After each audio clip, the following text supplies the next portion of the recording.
Hello students. Now next topic is language of the nation. Ongoing chapter हम बेटा chapter number 15 पढ़ रहे हैं our class 12th history. So in this video we have major point discussed to language. Because जो हमारा constitutional assembly बना वहाँ पे सबसे जो कंट्रोवर्सी क्रिएट हुआ बेटा वो था लैंग्वेज को लेकर. बिकॉज साउथ पार्ट में हमारे यहाँ पे अलग लैंग्वेज बोला जाएगा, वेस्टर्न में अलग जाएगा, साउथ में, नॉर्थ में, ईस्ट में और सेंट्रल पार्ट में. तो लैंग्वेज को लेके एक इशू क्रिएट हुआ बेटा कि क्या आप किसी पार्टिकुलरली लैंग्वेज को नेशनल लैंग्वेज बनाएंगे.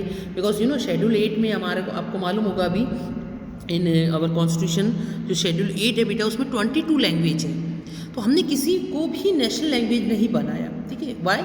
So first point, the language issues were the debated of the many months within the Constitutional Assembly. The Congress accept the Hindustani ought to be the given by the status of national language by the 1930 कि आप हिंदुस्तानी को एक national language का status दे दें. ये कांग्रेस का demand था 1930 से ही. But Gandhi ji suppose the everyone should be speak in the language which can be easily understood by the common man. Hindustani, which was the blend on the Hindi and the Urdu, was the popular language among most of the peoples in India, but is the composed language brought up by the interaction of different cultures. देखो बेटा, गांधी जी ने कहा कि ऐसी language को हमें national language बनाना होगा जो सभी कॉमन मैन भी उसको अंडरस्टूड कर सके. जहाँ तक हिंदुस्तानी की बात है, हिंदुस्तानी मिक्सचर है बेटा हिंदी एंड उर्दू का, और मोस्टली पीपल्स इंडिया के उस समय इसको समझ रहे थे और पढ़ भी रहे थे बेटा.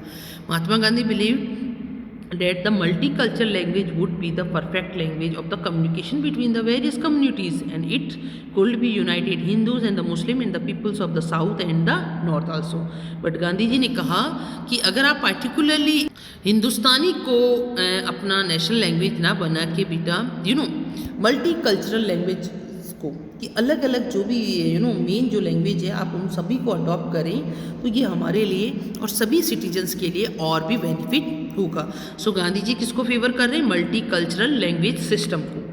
From the last phase of the 19th century, Hindustani has the language begin to the gradually change. Hindi and the Urdu began to grow apart from each others, and there was the attempt to the Sanskrit to Hindi and the bring its all the words of the Persian Arabic origin. However, Gandhi had is the faith is the composed the characters of the Hindustani. Now, appeal for Hindi, R.V. Dhulankar, ये नाम याद रखना बेटा, R.V. धुलंकर एक congressman थे from the United provisions, जो प्रांत से आते थे. अब इन्होंने क्या कहा बेटा? Made the strong patch about the use of Hindi language for the constitution making. Peoples who were the present in the House of Patience of the Constitutions India did not know that the Hindustani was not important to be the members of the assembly. It would be the better for them to leave the house. कि जो इस बात को नहीं समझ रहे कि हिंदुस्तानी बहुत अच्छी लैंग्वेज हो सकती है या नहीं मानते उसको, ठीक है, उनको लेकर उन्होंने उन पर कमेंट किया. On the 12 September 1947 the was strong was the spark of again to the issues of official language of the nation. अब देखिए बेटा, 12 सितंबर 1947 को वापस कॉन्स्टिट्यूशन असेंबली में ये इशू आया कि हमारी ऑफिशियल लैंग्वेज क्या होगी. ठीक है, so it was due to the Dhulankar speech. और ये क्यों आया बेटा कि धुलंकर ने जो स्पीच दिया कि जो लोग नहीं समझ रहे हैं, उसको इम्पोर्टेंट नहीं मालूम है, वो लोग घर बैठ जाएं, इससे तो अच्छा है आप यहाँ कॉन्स्टिट्यूशन असेंबली में बैठें. जब ये स्पीच उन्होंने दिया तो उसके बाद ये इशू वापस क्रिएट हुआ. So the language committee of the Constitutional Assembly had the submitted its the report already. अब जो लैंग्वेज कौन सी होनी चाहिए उसको लेकर जो कमेटी बनी उसने अपनी रिपोर्ट पहले ही दे दी थी. ठीक है, it also made to effort to the break the deadlock between the both sides. The committee had decided the Hindi in the Devanagari script would to be the official language but not the formally announce. अब committee ने क्या कहा कि आप हिंदी जिसका script Devanagari है आप उसको अपनी ऑफिशियल लैंग्वेज बनाएं, बट ये अभी फॉर्मली अनाउंस नहीं हुआ. फॉर द फर्स्ट 15 ईयर्स, अब जो पहले के 15 साल थे बेटा, English to be the continuous in the use for all the official purpose.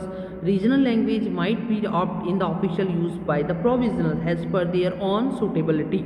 Rather than the national language, Dulankar wanted to Hindi should be the announced as the national language, not for the official language. He opposed the peoples who were against the Hindi language being forced the nations. Now 5.2 the fear of dominations. Now देखिए श्रीमती जी दुर्गाबाई, ये भी मद्रास से थे बेटा. Insulate from the house of the most of the south Indians are opposed to Hindi, कि अगर आप हिंदी को अडॉप्ट कर रहे हैं, और मोस्टली साउथ जो वाला पार्ट है बेटा साउथ इंडिया में जहाँ पे हिंदी कम बोला जाएगा, the opponents felt this propaganda for Hindi cut for the root of the provisional language. अब जो प्रांतीय लैंग्वेज है, जो क्षेत्रीय भाषाएं हैं बेटा, फिर उनका क्या होगा. She followed the call of the Mahatma Gandhi and made the propaganda of Hindi language in the south. Durgabai accept Hindustani as the language of the peoples, but it was changed as the words from Urdu and the other regional languages were taken out. Shri Shankar Rao, the member from the Bombay, started that as the member of the Congress and the followers of the Gandhi. He accept Hindustani as the language of the nation.